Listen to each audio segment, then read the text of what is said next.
Between 15 and 40,000 years ago, two highly capable apex predators shared the same harsh landscapes: early humans and ancient gray wolves. For a long time, the story we told ourselves about this encounter was one of human conquest. We imagined that our ancestors snatched wolf pups from their dens, trained them with a firm hand, and actively engineered the first dogs. But modern evolutionary biology reveals a different reality. We didn't do the taming, the wolves did. Researchers call the process self-domestication.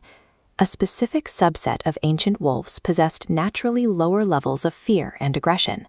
These individuals voluntarily approached human encampments to feed on leftover resources. The dog was never a human invention. It is the result of an apex predator proactively rewriting its own evolutionary biology to survive in a human-dominated landscape. To move from wild hunter to camp companion, the wolf's brain had to adapt to interpret an entirely alien set of social behaviors. Notice how these tracking lines show a dog's vision actively scanning a human face. Over thousands of generations, the canine brain evolved specialized neural pathways dedicated strictly to processing our microexpressions, gestures, and vocal tones. Neuroscientists have confirmed that these adaptations allow dogs to read human social cues with an accuracy that surpasses almost every other species on Earth, including our closest primate relatives. Their intelligence is highly specific. Their brains are hardwired to navigate human social structures rather than the wild. The human-canine bond is regulated by the mammalian endocrine system, specifically a hormone called oxytocin. When a human and a dog hold sustained eye contact, it initiates an immediate spike in oxytocin levels across both brains. This interspecies hormonal feedback loop relies on the identical chemical pathway that drives human mother-infant bonding. Dogs bypassed the need for basic behavioral conditioning and successfully hijacked our core chemical hardware to ensure deep, unbreakable emotional alignment.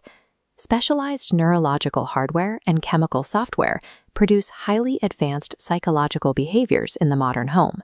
Psychologists call one of these behaviors secure attachment. When a dog enters an unfamiliar environment, they look at their human as a social anchor and a protector to draw comfort from.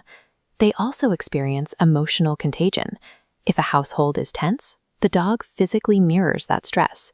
If the environment is joyful, the dog reflects that energy. Dogs function as biological mirrors, psychologically reflecting the emotional state of the environment they inhabit.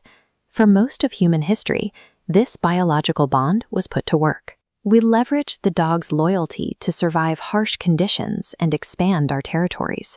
In extreme environments where humans could not survive alone, dogs acted as vital extensions of our own physical capabilities. This utilitarian partnership held firm for centuries, carrying through military campaigns and rescue operations, where functional reliance meant the difference between life and death. As our daily physical survival needs diminished, the dog's role evolved.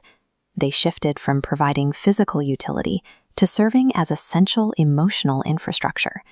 This line graph illustrates the medical impact. Clinical data proves a direct inverse relationship.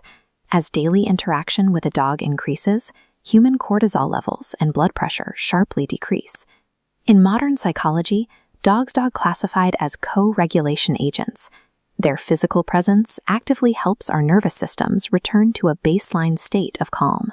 By prioritizing trust and biological alignment over force, dogs became the only species to successfully weave themselves into the long-term evolution of human emotional health.